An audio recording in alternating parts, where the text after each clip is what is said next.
Mira, en el libro de los Colosenses, en el capítulo 2 y verso 14 y 15, dice San Pablo a los de Colosas, 2, 14 y 15, anulando el acta de los decretos que nos era contraria contra nosotros, que nos era contraria, quitándola del medio y clavándola en la cruz, y despojando a los principados y a las potestades, los exhibió públicamente, triunfando sobre ellos en la cruz.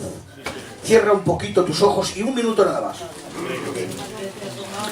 Dios nuestro, en el nombre de Jesucristo tu Hijo, Señor, te rogamos, Padre, que tomes dominio de esta reunión como estás haciéndolo, Padre.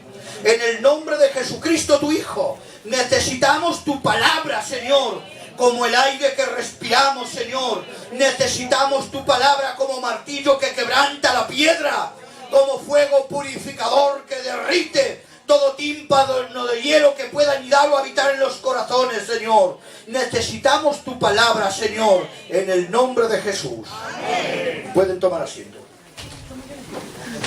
Mira, lo malo de los mensajes, en el buen sentido de la palabra, es saber empezar. Porque a veces a mí me cuesta mucho empezar, luego ya cuando me lanzo voy bien, pero a veces no sabes ni por dónde empezar un mensaje, porque a veces es tan complicado poder traer una palabra del Señor. No crean que es fácil, de verdad, lo digo por mí. A lo mejor mis hermanos están más expertos, pero yo a mí me cuesta mucho, de verdad, porque siempre pienso que tengo una congregación, una iglesia delante de mí. Pero miren, antes, cuando Cristo nos habla de que está en la cruz y que anula el acta de los decretos que nos era contraria, mientras está en la cruz, amados hermanos, antes de que se anule el acta de los decretos, Él dice una palabra que exclama con un grito potente y dice, consumado es. Y ahora, amados hermanos, ¿qué significado tiene la palabra consumado es? La palabra consumado tiene algunos alicientes, algunos comparativos. La palabra consumado quiere decir acabado, perfecto, cumplido, hecho y cumplir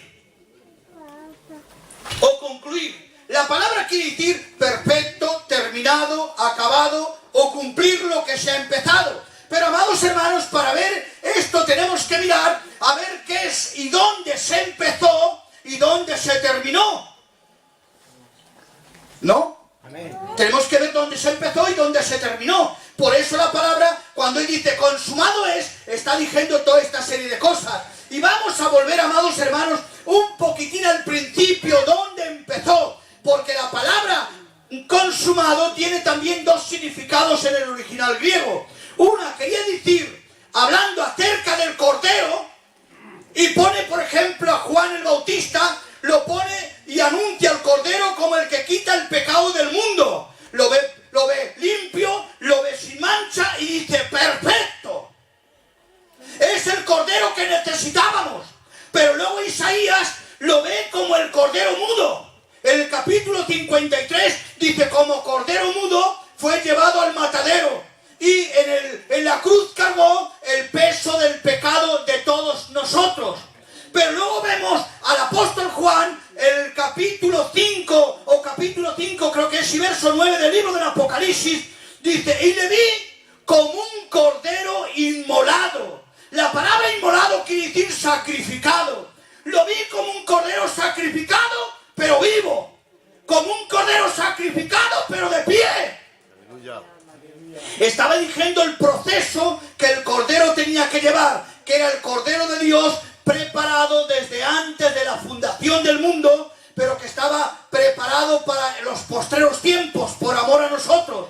Por eso dice el libro de Timoteo, cuando vino el cumplimiento del tiempo, Dios envió a su Hijo, nacido bajo la ley, y estando en la condición de hombre se dio hasta la muerte y muerte de cruz. Es decir, que le envió cuando vino el cumplimiento del tiempo, estando bajo la ley. Y, amados hermanos, fíjense, el Señor trató al hombre cuando el hombre se perdió en el estado de inocencia, se estropeó y Dios le dio una oportunidad de la conciencia, una oportunidad del gobierno humano, una oportunidad de la promesa, y luego llegó a la ley, porque viendo que con la inocencia, la conciencia, el gobierno humano y la promesa, el hombre no cambiaba.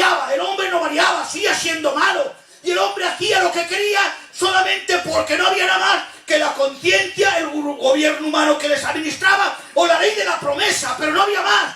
Y él levantó, amados hermanos, otro imperio llamado el imperio de la ley. Y la ley, amados hermanos, apareció no para los buenos, sino sencillamente para el que hacía el mal. La ley era como un reflejo, pero había algo. La ley, amados hermanos, el que la infringía se hacía transgresor de la ley, y todo pecado es transgresión de la ley. Por lo tanto, el pecado decía que había que castigarlo, y la ley estaba ahí. Y ahora, amados hermanos, el diablo no hacía un decreto sobre el hombre, sino que el diablo solamente hacía empujar al hombre, porque la ley se había establecido ahí, y la ley denunciaba al hombre de sus pecados. Y la ley era como un escribiente, como un escriba, con una carpeta en la mano, con un acta, un decreto, con un bolígrafo. Y cuando el hombre transgredía, robaba, lo apuntaba. Cuando mataba, lo apuntaba. Y la ley había hecho un decreto muy largo y muy grande. Porque, amados hermanos, cuando alguien decía, es que la ley no hay quien la cumpla. Por esto dice la Biblia que el cumplimiento de la ley es Cristo. Había que cumplir la ley, pero nadie tenía la capacidad para cumplirla. El hombre no podía, el hombre no alcanzaba. Y la ley, amados hermanos, es como un termómetro. Una comparancia vulgar que pongo: cuando una mamá tiene un niño pequeño y el nene empieza a dar síntomas de fiebre, va la mamá y le pone el termómetro, y el termómetro mide la temperatura del niño, el grado de temperatura, pero el termómetro no le quita la fiebre. ¿O sí? Entonces, sencillamente, descubre la fiebre, pero no la quita. Y la ley descubría el pecado, pero no tenía poder para quitarlo. Es como, por ejemplo, hay una persona que está muy enferma. Tiene una enfermedad incurable, y va donde un médico y le dice: mire usted, quiero que me haga usted un chequeo, porque me encuentro muy mal. Le hace el chequeo, le hace algunos TAC, le hace algunas pruebas de las últimas, y dice: usted tiene un diagnóstico, y es que usted se va a morir, porque tiene una enfermedad terminal. Pero oiga, pero deme un remedio. No hay remedio. Pero oiga, me voy a morir. Lo siento, pero entonces ¿usted qué es lo que hace? Sencillamente yo te digo lo que tienes. Te hago un diagnóstico con la enfermedad que tienes, pero yo no te puedo quitar la enfermedad. Y así es la ley. La ley descubría al ser humano, pero no podía. Y, amados hermanos, la ley era como una sentencia. La ley era un mandamiento. La ley ajusticiaba. La ley no tenía misericordia ni perdón. El que lo hacía lo pagaba. Pero ay, amados hermanos, ahí se levantó algo llamado la gracia. En la ley hay mal, pero en la gracia hay bien. En la ley hay castigo, en la gracia hay perdón. Bendito sea el nombre del Señor. Y por lo tanto el hombre, amados hermanos, cuando Cristo estuvo en la cruz, Él dice que cogió ese acta de los decretos, porque Dios no tenía que pagarle al diablo nada. Porque el diablo no había escrito nada del hombre. El diablo solamente es un reo más, que él, viendo que está condenado, pues trata de que el hombre se vaya con él. Porque hay mucha gente que dice: cuando uno es malo, muere y se va al infierno y el demonio lo atormenta. Pero parece ver que eso no es muy bíblico, a mi forma de entender. Igual hay quien tiene otra forma de opinar y yo la respeto. Pero, amados hermanos, parece ver, según la Biblia, que el demonio no tiene poder ni tiene autoridad sobre el infierno, sino que sencillamente él es un huésped más del infierno, es un residente más del infierno, donde debe de recibir el castigo eterno él y todos los que le acompañen, porque el infierno está preparado para el diablo y para sus ángeles. Bendito sea nuestro Dios. Y claro, amados hermanos, el infierno le castiga y el demonio trata al hombre de arrinconarlo, pero el demonio no tiene ningún poder, amados hermanos, para hacer ningún escrito, ningún acta del hombre. El demonio está condenado y quiere arrastrar. Lo que pasa que la ley, pues sí que apuntaba y hacía un papelito, un escrito, y ese escrito, amados hermanos, tenía alguien que pagarlo. Y en ese escrito había, amados hermanos, el hombre que había roto los mandamientos de Dios, el hombre que había pecado, el hombre que por causa de su delito tenía que morir. Y, amados hermanos, alguien ocupó su lugar. Por esto, amados hermanos, él, estando en el Getsemaní, dijo: Dios mío, si es posible, haz pasar de mí esta copa, Pero esa copa, amados hermanos, hay mucha gente que le da muchos títulos, muchos nombres, muchos ejemplos, pero yo esta copa parece ver que lo veo como una carga del pecado sobre él. Pero esta copa parece ver que está en 3 sorbos, en 3 tragos.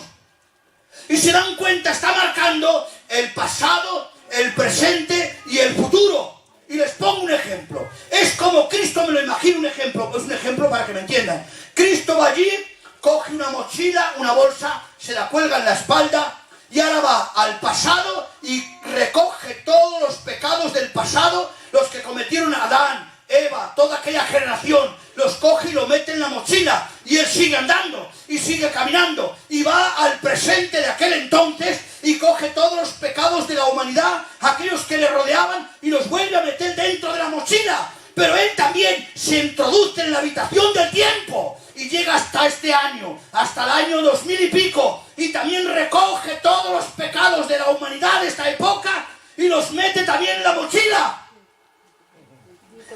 Dice la Biblia, cargó el peso del pecado sobre él. Lo metió todo en aquella mochila. Y en aquel pecado, amados hermanos, habla, discúlpenme, en aquel pecado estaba el adulterio, el odio, la amargura, los celos, el rencor, el crimen, el asesinato y tantísimas cosas que no se pueden enumerar porque da hasta vergüenza. Tanto pecado cargó, amados hermanos, que a él le producía como náuseas. No podía aguantar el peso del pecado ahí sobre él. Y dijo, si es posible que la humanidad se tenga que salvar sin que yo tenga que llevar esto en la espalda, por favor que se haga. Pero si no hay más remedio, lo tomo, clavo el pecado en la cruz y el hombre que pueda ser libre. Aleluya. Bendito sea nuestro Dios. Bendito sea nuestro Dios. Y amados hermanos, fíjense, pero había otra parte que la palabra acabado o todo está terminado, aparte de esas 3 vertientes que tenía: acabado, perfecto, cumplido, hecho y... Es que pongo aquí, es que escribo mal. Y concluido. Claro, también había un significado que en griego la palabra consumado quería decir teteristán. ¿Qué nombre? Yo lo apunté y tenía estas 2 vertientes. A una, presentándole a Cristo como el Cordero, y la otra era como un contrato pagado y terminado y sellado. Que por ejemplo, cuando yo debía algo, o cuando tú debes algo, vas a sacar un coche y vas pagando recibos, vas pagando recibos, vas pagando recibos. Claro, y cuando llega el último recibo, dices, por favor, póngame en el último que he pagado todo. Póngame la firma y el sello. Y va el Señor, no se preocupe. La firma, el sello, el coche usted es tuyo, propio, y ya no tiene nada que pagar más. Ya lo has pagado todo. Pues bueno, amados hermanos, Cristo en la cruz cogió aquel acta de los decretos que había contra nosotros, lo clavó en la cruz y pagó el precio por todos nosotros y se lo pagó al Padre. Bendito sea nuestro Dios. Pero ahora fíjense, quisiera darles algunos detalles por encima nada más para no hacerme largo. Dice, y cogió, anuló el acta de los decretos que nos era contraria y triunfó, despojó y triunfó públicamente sobre ellos. Y la palabra, amados hermanos, quisiera hacernos un poco de hincapié. La palabra despojar es quitar todos los rangos, todas las medallas, porque antiguamente, voy a ponerles un ejemplo, cuando había en aquella era, cuando Roma gobernaba sobre todos los imperios, se erigió una ley. Y la ley era que cuando había un ejército contra otro, para que no se matara más gente de ambos partes, de uno de otro, luchaban los 2 reyes, o alguien que representara a los reyes, como Goliat cuando luchó con David, que representaba a Saúl, porque aunque ganó David, pero en realidad ganó Saúl, Israel. Y cuando alguien vencía al otro, rey, hay un texto en la Biblia que dice, aquel que es vencido se hace esclavo del que lo venció. Y ahora yo, por ejemplo, vencía al otro rey, lo traía en el medio, lo ponía en el medio y empezaba a quitarle la corona, empezaba a quitarle el báculo, le quitaba las medallas, le quitaba los honores y lo quedaba absolutamente raso delante del pueblo enemigo, de su ejército del que había perdido. y ahora cogían, le ataban con cadenas y con una cuerda. Y amados hermanos, lo ataban al carro del rey que había vencido. Y empezaba a desfilar, porque esa es la palabra, un desfile público en el medio de los ejércitos. Y empezaba a pasear por el ejército enemigo, y ahora el ejército enemigo, cuando veía a su rey derrotado, dice que se inclinaban y doblaban su rodilla y decían: ¡viva el nuevo rey!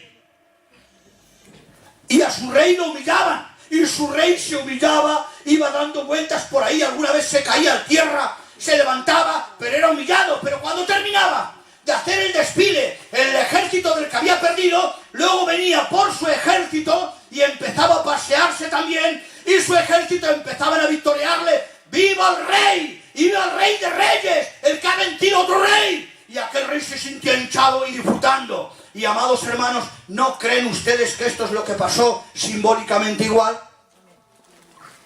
¿No creen que había un rey llamado Satanás que estaba desafiando al ejército de Dios?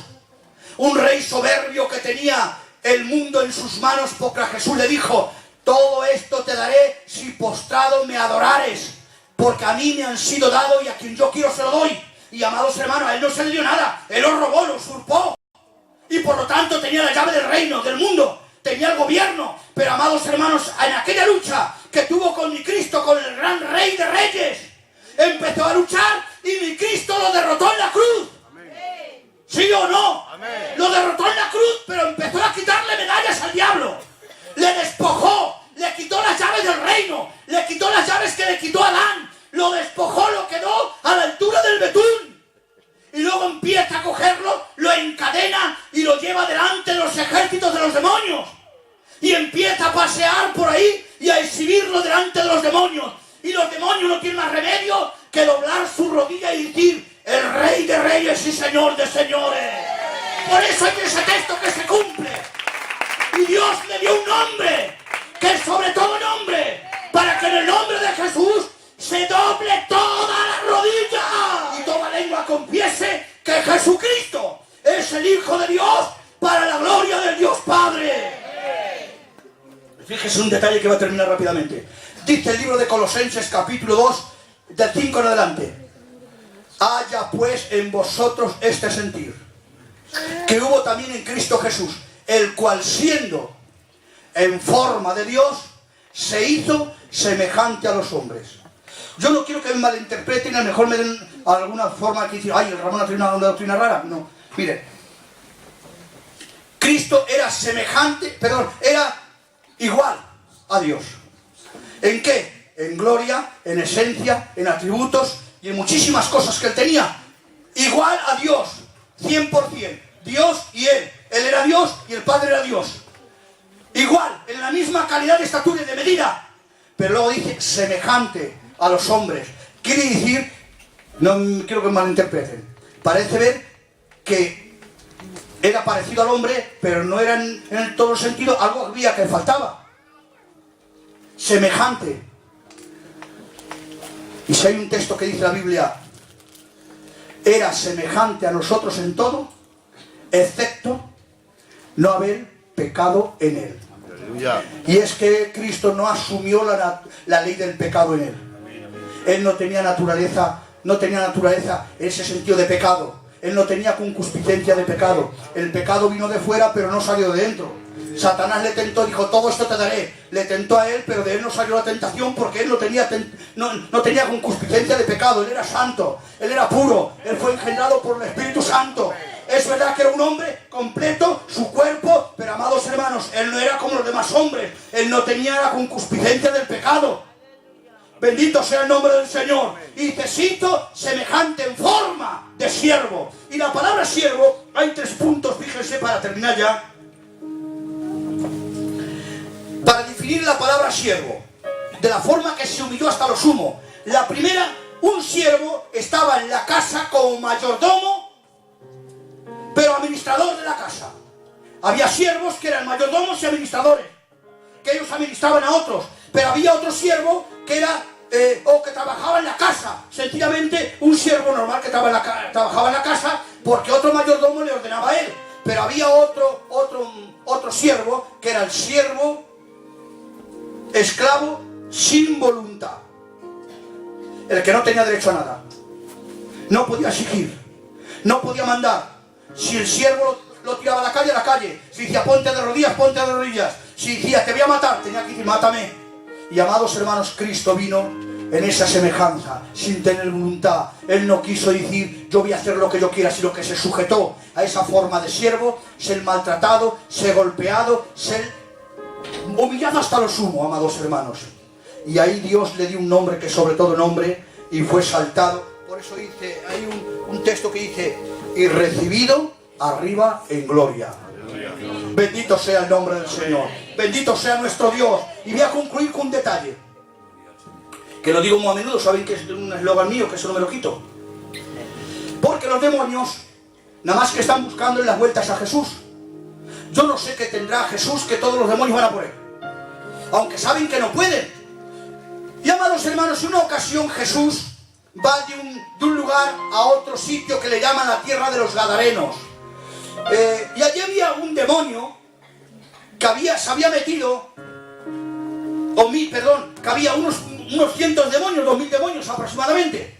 Y ahora Jesús, cuando va a pasar el mar, parece ver que el viento se levanta fuertemente y empieza a soplar al mar. Y el mar se levanta en las olas muy grandemente y la barca empieza a hacer así.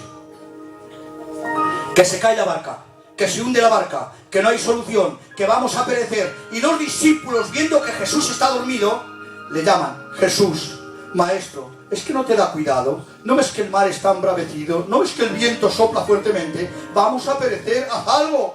Jesús se levanta con serenidad, contemple y dice: tranquilos muchachos, hombres de poca fe. ¡Viento, enmudece! El viento mudó. ¡Mar, aquíétate! El mar se hace una grande bonanza. Y los discípulos uno al otro charlan y dicen: pero chacho, pero ¿quién es este que con tanta autoridad reprende el viento y el mar y le obedecen? Y es que mi Cristo tiene más autoridad durmiendo que Satanás despierto.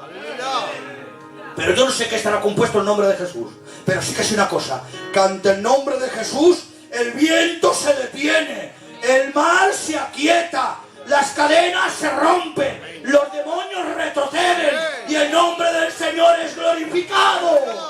Pues que bendito sea su nombre. Que Dios os bendiga y hasta la próxima.